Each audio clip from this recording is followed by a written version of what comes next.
বাংলাদেশ আনসার ও গ্রাম প্রতিরক্ষা বাহিনী এদেশের সর্ববৃহৎ শৃঙ্খলা ও গণপ্রতিরক্ষা বাহিনী।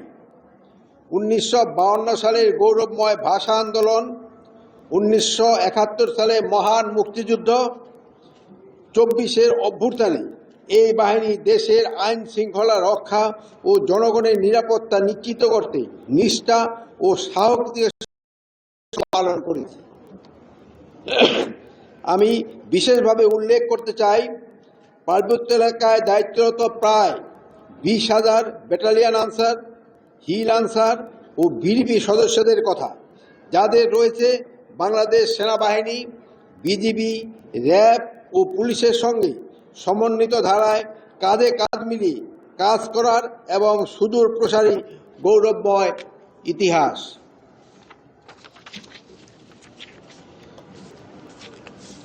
বর্তমান অন্তর্বর্তীকালীন সরকার কর্মকর্তা কর্মচারীদের কাজের জবাবদিহিতা নিশ্চিতের লক্ষ্যে আনসার সদর দপ্তর, একাডেমি, রেঞ্জ, জেলা ও ব্যাটালিয়ন সমূহে ডিজিটাল ব্যবস্থাপনার সংযোজন এবং পেশাগত উৎকর্ষ এবং কল্যাণমূলক কার্যক্রম, প্রশাসন, প্রশিক্ষণ, অবকাঠামোগত উন্নয়ন ও অন্যান্য গুরুত্বপূর্ণ বিষয়সমূহে নূতন করে গঠন ও সংশোধনের জন্য সময়োপযোগী এবং প্রয়োজনীয় পদক্ষেপ গ্রহণ করেছে, যা পরবর্তীতে বাংলাদেশ আনসার ও গ্রাম প্রতিরক্ষা বাহিনী এদেশের সর্ববৃহৎ সুশৃঙ্খল বাহিনী হিসাবে গড়ে উঠবে বলে আমার বিশ্বাস। সকল আনসার ভিডিপি সদস্যকে ABMIS সফটওয়্যারে অন্তর্ভুক্ত করা হয়েছে। আনসার ভিডিপি তৃণমূল সদস্যদের আর্থসামাজিক উন্নয়নে আশা জাগানিয়া সঞ্জীবন প্রকল্পের কার্যক্রম শুরু হয়েছে। Answer VDP welfare trust, answer VDP উন্নয়ন ব্যাংক এবং আনসার ভিডিপি কোঅপারেটিভ এই প্রতিষ্ঠানগুলো দেশের আপাময় জনগণের জীবনমান পরিবর্তনে সক্ষমতা রাখতে সহায় করবে বলে আমার বিশ্বাস। প্রিয় সহকর্মীবৃন্দ, আগামী ত্রয়োদশ জাতীয় নির্বাচন অবাধ, সুষ্ঠু, শান্তিপূর্ণ ও উৎসবমুখর পরিবেশে অনুষ্ঠানের লক্ষ্যে বাংলাদেশ আনসার ও গ্রাম প্রতিরক্ষা বাহিনী গত বছর আগস্ট মাস থেকে সুপরিকল্পিত ও সমন্বিত প্রস্তুতি গ্রহণ করে আসছে। নূতন প্রশিক্ষণ নীতিমালার আলোকে ইতিমধ্যে 56,000 উপজেলা থানা কোম্পানি আনসার, 2,55,000 টিডিপি সদস্যা এবং 3,000-এর অধিক আনসার ব্যাটালিয়ন সদস্যকে মৌলিক প্রশিক্ষণ প্রদান করা হয়েছে। একই সঙ্গে নির্বাচনী দায়িত্ব পালনের উদ্দেশ্যে প্রায় 4.5 লক্ষাধিক সদস্যকে SDMS সফটওয়্যারের মাধ্যমে তালিকাভুক্ত করা হয়েছে। আসন্ন ত্রয়োদশ জাতীয় সংসদ নির্বাচন সারা দেশে মোট 42,761টি ভোট কেন্দ্রে, প্রতিটিতে 13 জন করে সর্বমোট 5,55,958 জন আনসার ভিডিপি সদস্য দায়িত্ব পালন করিবেন। প্রতি ভোট কেন্দ্রে নিয়োজিত 13 জন সদস্যের মধ্যে থাকবেন 3 জন অস্ত্রধারী, 6 জন অস্ত্রবিহীন পুরুষ সদস্য এবং 4 জন অস্ত্রবিহীন নারী সদস্য।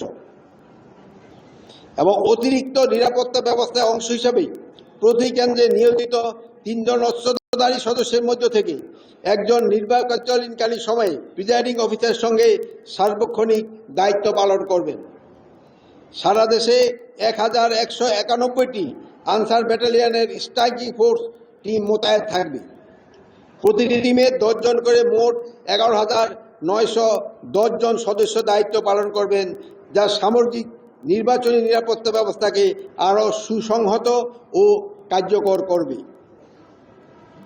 আপনাদের যে কোনো ধরনের অনৈতিক, পক্ষপাতমূলক বা দায়িত্ব বহির্ভূত আচরণ ও কর্মকাণ্ড যা নির্বাচন প্রক্রিয়াকে প্রভাবিত বা বিঘ্নিত করতে পারে তা থেকে সম্পূর্ণভাবে বিরত থাকার জন্য আমি সুস্পষ্টভাবে আপনাদের নির্দেশনা প্রদান করছি। দেশের ভবিষ্যৎ কল্যাণে একটি সুষ্ঠু, অবাধ ও নিরপেক্ষ নির্বাচন সফলভাবে সম্পন্ন করার পবিত্র দায়িত্ব সকলকে কাঁধে কাঁধ মিলিয়ে নিষ্ঠা, সততা ও পেশাদারিত্বের সঙ্গে পালনের অঙ্গীকার করতে হবে। প্রিয় সহকর্মীবৃন্দ, আমি বিশেষভাবে জোর দিয়ে বলতে চাই, দুর্নীতি রাষ্ট্রের সবচেয়ে বড় শত্রু। দুর্নীতি শুধু অর্থনৈতিক ক্ষতি করে না, এটি রাষ্ট্রের প্রতিষ্ঠানকে ভেতর থেকে ক্ষয় করে এবং জনগণের বিশ্বাস ভেঙে দেয়। কোনো আনসার সদস্য যদি ব্যক্তি স্বার্থ বা রাজনৈতিক সুবিধা অংশ হয়ে কাজ করে, তবে সে শুধু আইন ভঙ্গে নয়, সে রাষ্ট্রের ভিত্তিকেও দুর্বল করে। বাংলাদেশ আনসার ও ভিডিপি সদস্যরা কোনো রাজনৈতিক দলের বাহিনী নয়, কোনো স্বার্থান্বেষী গোষ্ঠীর রক্ষক নয়। এটি রাষ্ট্রের নিরীহ জনগণের ট্যাক্সের টাকায় এবং বেতনভুক্ত সরকারি কর্মচারী। আপনাদের কেউ যেন কখনো কোনো বেআইনি আদেশ, কোনো স্বার্থান্বেষী এজেন্ডা বা কোনো পক্ষপাতমূলক কর্মকাণ্ডে অংশ না নেন। সাহস মানে শুধু বিপদের মুখে দাঁড়ানো নয়, সাহস মানে অন্যায় আদেশকে না বলা। আমি আবার বলছি, সাহস মানে অন্যায় আদেশকে না বলা, অন্যায়ের প্রশ্রয় না দেওয়া, জুলুমের বিরুদ্ধে অবস্থান নেওয়া, মজলুমের পক্ষে কাজ করা এবং দায়িত্ব পালনের ন্যায় পন্থা অবলম্বন করা এবং নিজেদের সঠিক পথে অটল রাখা। সততা, নৈতিকতা, বিবেকই হবে আপনাদের সবচেয়ে বড় পরিচয়। বাংলাদেশ আনসার ও ভিডিপির নবীন সদস্য হিসাবে আপনাদের কাছে আমার প্রত্যাশা, আপনারা মানবিক মূল্যবোধ, নৈতিকতা, সততা, দক্ষতা, বিচক্ষণতা এবং মানবিকতা এবং সেবাধর্মী মনোভাব নিয়ে কর্মজীবনে প্রবেশ করবেন। মানুষের হৃদয়ে স্থায়ী জায়গা করে নেবেন। জনকল্যাণ, জনসেবা, জননিরাপত্তা এবং শৃঙ্খলা বজায় রাখতে সর্বোচ্চ ত্যাগ স্বীকার করবেন। প্রিয় নবীন সদস্যবৃন্দ, আপনাদের কর্মজীবনে নানা চ্যালেঞ্জ আসবে, চাপ থাকবে, ভুল বুঝাবুঝি হবে, সমালোচনা আসবে। কিন্তু যদি আপনারা সততা, মানবিকতা ও পেশাদারিত্বকে আঁকড়ে ধরেন, তবে কোনো চ্যালেঞ্জই আপনাদের পথ চলা থামাতে পারবে না। পরিশেষে আমি আপনাদের প্রতি দৃঢ় আহ্বান জানাই, এদেশের ইতিহাস, সাধারণ মানুষের আত্মত্যাগ এবং ভবিষ্যৎ প্রজন্মের প্রত্যাশাকে হৃদয়ে ধারণ করুন। জনগণের কাছে জবাবদিহিতা করবেন, আইনের শাসন রক্ষা করবেন, দুর্নীতি ও পক্ষপাত থেকে দূরে থাকবেন এবং নূতন বাংলাদেশ গঠনে নিজেদের সর্বোচ্চভাবে নিয়োজিত করবেন। দেশ ও জনগণের সেবায় আপনাদের পথ চলা হোক সাহসী, মানবিক এবং গৌরবময়। এই প্রত্যাশা এবং শুভকামনার মধ্য দিয়ে আমার বক্তব্য শেষ করছি। আল্লাহ হাফেজ।